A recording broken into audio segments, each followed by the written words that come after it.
stories. Don't despair over IMF report, says Prime Minister. 2 more charged in April 16 murder, and the garbage haulers park their trucks in protest. Welcome to the Monday edition of Nation News on May 4, 2015. I am Janelle Ward. No matter where you are in the world, at home or abroad, Nation News keeps you connected with what's happening in Barbados through our website, video newscast, and online e-papers. So stay connected with Nation News. Your news, your time, your way. 2 more men appeared in court on Monday, charged in the April 16th murder of David Miller. They are 22-year-old Antonio Valentino Michael Joseph of no fixed place of abode and Lorden Emmanuel Marlon Charles, 27, a painter of Powder Road, Station Hill, St. Michael. Both were remanded until May 22nd, when they appeared in the Whole Town Magistrates Court, also charged with possession of 2 firearms and ammunition. Romario O'Neill Boxall, 19, of no fixed place of abode, was charged on April 23rd. He will also appear at the District F Courts, St. Joseph, on May 22nd. Prime Minister Frundell Stewart has told Barbadians not to despair over the latest IMF report. That report states Barbados will only have 0.8% growth in the economy this year, the worst in the Caribbean. The Prime Minister said the Barbadian economy was having challenges and had to work its way back to robust growth. He was speaking at the launch of Phase 8 of the Youth in Agriculture program at the Bayville Community Centre on Monday. Mr. Stewart said he also practiced agriculture as a youth. Disgruntled solid waste haulers parked their vehicles outside the Sustainable Barbados Recycling Centre in Vaucluse, St. Thomas on Monday after being barred entry. They say the move was not unexpected as they had refused to purchase tickets for government's newly imposed tipping fee. Charging they hauled away 65% of garbage, the group said they wanted a hearing. Subsequently, the haulers met with the Minister of the Environment, Dennis Lowe, and came to an interim agreement to buy the tickets while awaiting for further meetings to be called. Students of the Combermere School returned to the classroom on Monday. Students in the 1st to 4th form started classes at the Samuel Jackman Prescott Polytechnic. Those in the 5th and 6th form have been housed at the Erdiston Teachers Training College last week.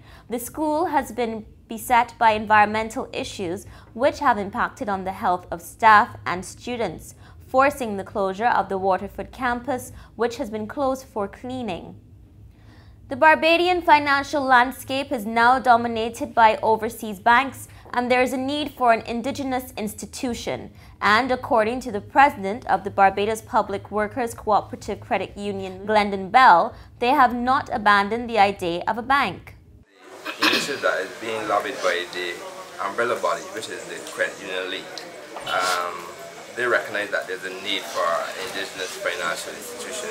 Of course, the credit unions are limited in terms of what they can do in terms of banking, and they have recognized that there's a need, and members have been crying out for an indigenous financial institution that can offer those services. Meanwhile, CEO Clorinda Allen said there had been an increase in loans for small and micro businesses. We have had a significant number of persons who would have been accessing funding for businesses, micro businesses, because you know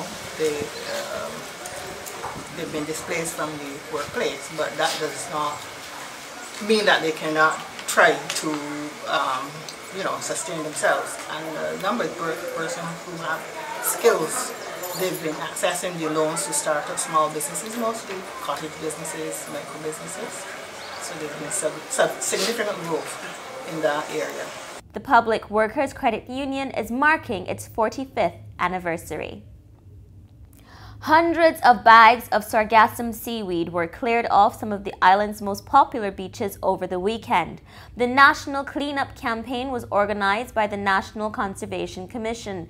They were joined by some of the armed forces, community groups, and sports teams. The Barbados Defence Force has committed to continued removal of the sargassum as it has hampered some of the operations of the Barbados Coast Guard.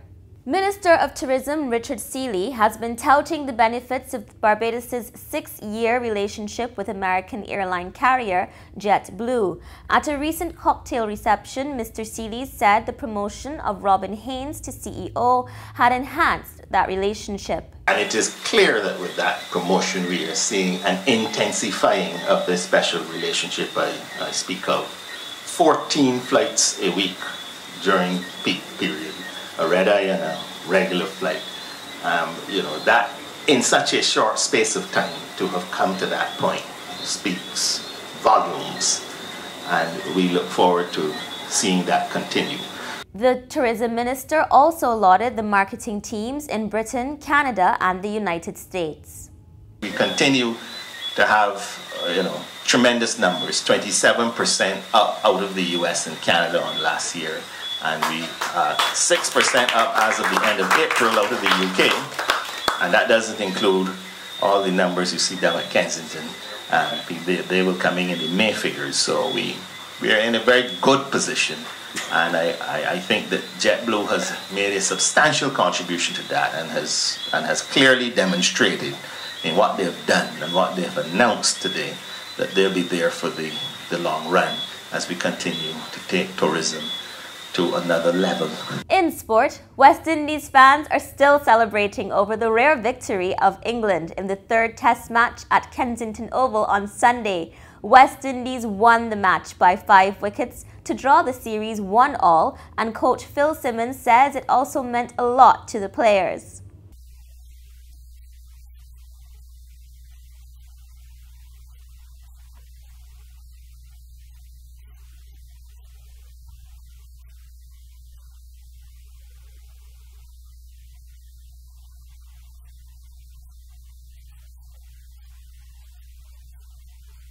He said it was a big show of character.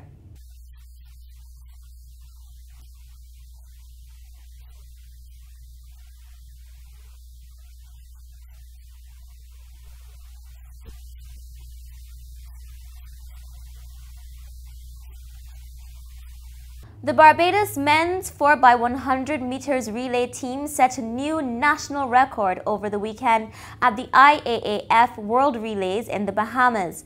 The team of Levi Cadogan, Ramon Gittins, Nicholas Deschamps and Mario Burke did 38.85 seconds in the preliminaries and 38.70 in the B final. Here is a bit of the action. Danny Talbot, 200-meter specialist, just flying down the back straight. He's going well on his outside. Barbados are having a good run. Baton now in the hand of Ellington. Ellington now chasing the Bayesian. And Britain are going well here. They've got a real chance. Barbados won. Great Britain too. Also having a decent run there. The Dominican Republic with a shocking change. And here goes Kilty. Can Kilty get after the Bayesian Burke? Kilty's getting up. Kilty's got there. 38.68. Good run from the Britons. Much improved. The 4x200 meters team did not reach the final. And finally, while Barbadians were out in their numbers on Saturday to clean the beaches of sargassum seaweed, some were celebrating a little-known holiday. World Naked Gardening Day is marked the first Saturday in May every year and is now in its 10th year. The aim is to take it all off and go into your garden. One group in Manchester, England has embraced the concept. They hope it will bring a smile to your face and people will recognize nudity as a good thing. World Naked Gardening Day started in Seattle, Washington, but there is no penalty if you put clothes on that day, and that is the naked truth. And that has been the Nation News for Monday. For more, log on to nationnews.com as well as YouTube, Facebook, and Twitter. Remember to pick up your Daily Nation on Tuesday or subscribe to our e-newspaper.